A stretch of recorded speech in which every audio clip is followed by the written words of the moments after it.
Salut les amis, c'est moi Ralph pour une prochaine vidéo dans laquelle on va voir ensemble 15 idées et projets à réaliser lorsque nous débutons avec le HTML, CSS et JavaScript. C'est le langage que nous avons déjà le plus vu sur la chaîne. L'objectif d'aujourd'hui va être pour moi de vous parler des 15 idées et projets que vous devez être capable de développer lorsque vous débutez avec ces langages. Alors, comme vous pouvez si bien le voir actuellement, je fais ce tuto sur mon téléphone. Actuellement, mon ordi il est en train de faire un petit truc. Donc là, maintenant, nous allons le premier projet qui est tout simplement un menu, comment dire, c'est ceci, vous connaissez très bien tout ce que c'est tout simplement un menu avec des sous-onglets. Ça, c'est parmi les 12 projets que vous devez être capable de réaliser lorsque vous débutez avec le HTML, CSS et JavaScript. Alors, il y a tout d'abord ce projet-ci.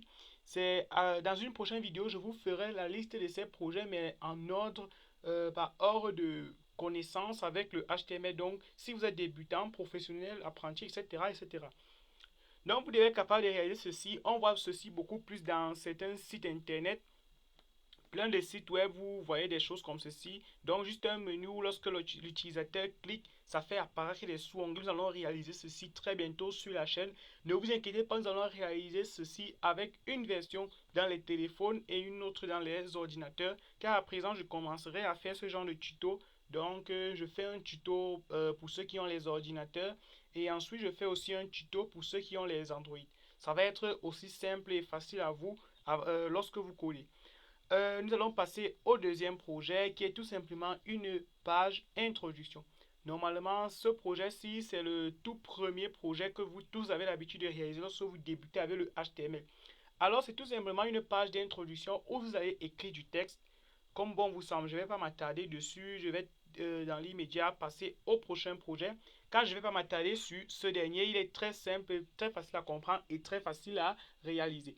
Il sera aussi fait sur la chaîne. Nous le ferons aussi ensemble grâce au HTML et au CSS. Et je ne vois pas à quoi va servir le JavaScript ici, puisque nous allons juste écrire du texte, peut-être dans un paragraphe et ensuite peut-être dans une div aussi et là style.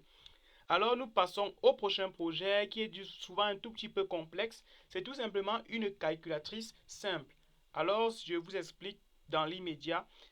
Juste une calculatrice simple, c'est du genre vous allez pouvoir avoir du design et du décor. Bref, vous ferez tout en HTML et en CSS et avec le JavaScript, vous ferez que cette dernière puisse calculer.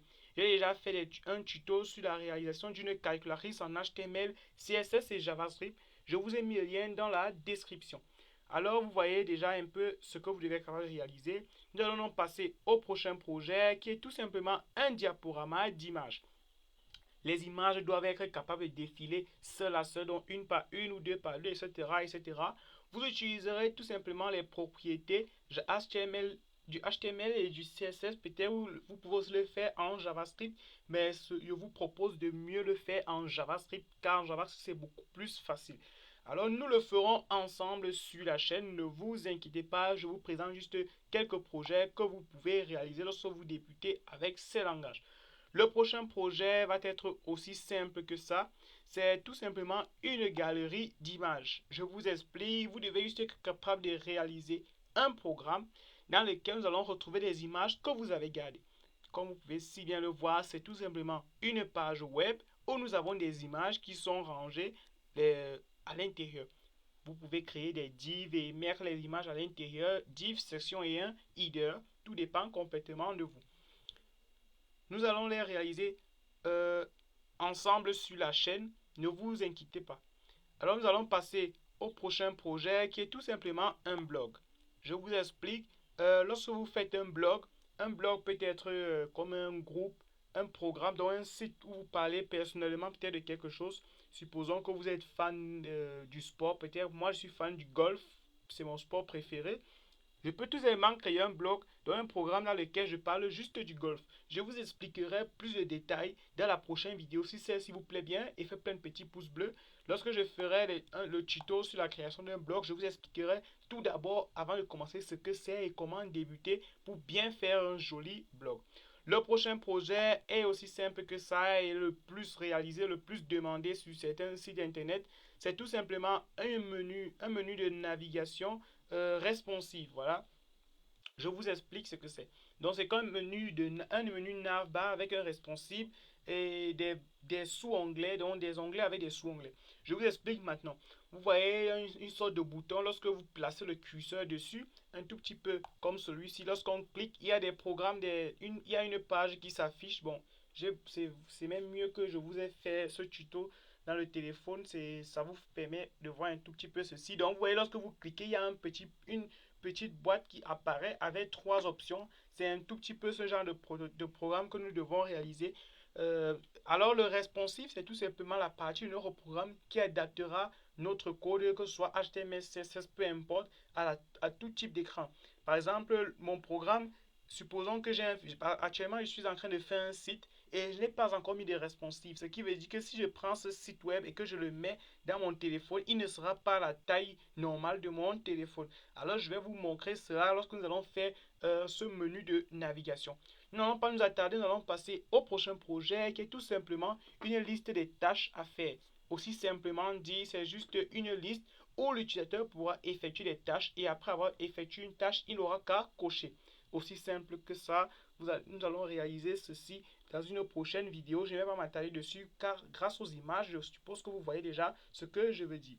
Nous allons maintenant passer au prochain projet qui est tout simplement une page FAQ. Donc c'est tout simplement, je vous explique, c'est une sorte de page de contact parce que nous avons deux types de pages de contact. Nous avons une page de contact un tout petit peu comme celle-ci. Nous avons une autre page de contact que je vous montrerai dans cette vidéo-ci, donc qui est un autre prochain projet. Donc, comme vous pouvez si bien le voir, à ce niveau-ci, on retrouve mon compte, mon email, genre contact, etc. Plein d'autres trucs. C'est un peu comme une sorte de page. Vous voyez, nous avons une page où l'utilisateur peut faire une recherche, etc. C'est une sorte de page dans laquelle nous retrouvons les informations dont nous avons besoin. Alors, je vous expliquerai plus de détails sur celle-ci lorsque nous ferons le prochain tuto. Alors, si cette vidéo vous plaît, donc n'hésitez pas à mettre un j'aime et à vous abonner à la chaîne avec toutes les notifications et à me laisser en commentaire lequel de ces projets vous voulez qu'on commence en premier. Le prochain projet est aussi simple que ça. Nous l'avons déjà réalisé plein de fois sur la chaîne, mais nous allons encore le réaliser, mais en étant plus moderne. C'est tout simplement une page de connexion. Un endroit où on demande le numéro, l'adresse email, donc l'identifiant de l'utilisateur, ainsi que son mot de passe. Une fois qu'il entre ces deux, il est directement connecté. Ne vous inquiétez pas, nous n'allons pas faire une sorte de base de données parce que il faudrait, pour que ce soit aussi très bien fait, il faudrait qu'il y ait une sorte de base de données qui va interroger. Donc lorsque l'utilisateur va entrer son email ainsi que son mot de passe, ça va vérifier. Mais nous le ferons avec le JavaScript. Donc nous allons juste créer une variable dans laquelle nous allons mettre le mot de passe. Et si l'utilisateur entre le vrai mot de passe et la vraie adresse email, alors il pourra passer. Nous allons donc pas nous attarder avec trop de détails. Nous allons passer au prochain projet qui est tout simplement une page de profil utilisateur. C'est tout simplement une page où on demande l'adresse email, le nom de l'utilisateur, son prénom. Bref, on lui demande plein de ces informations.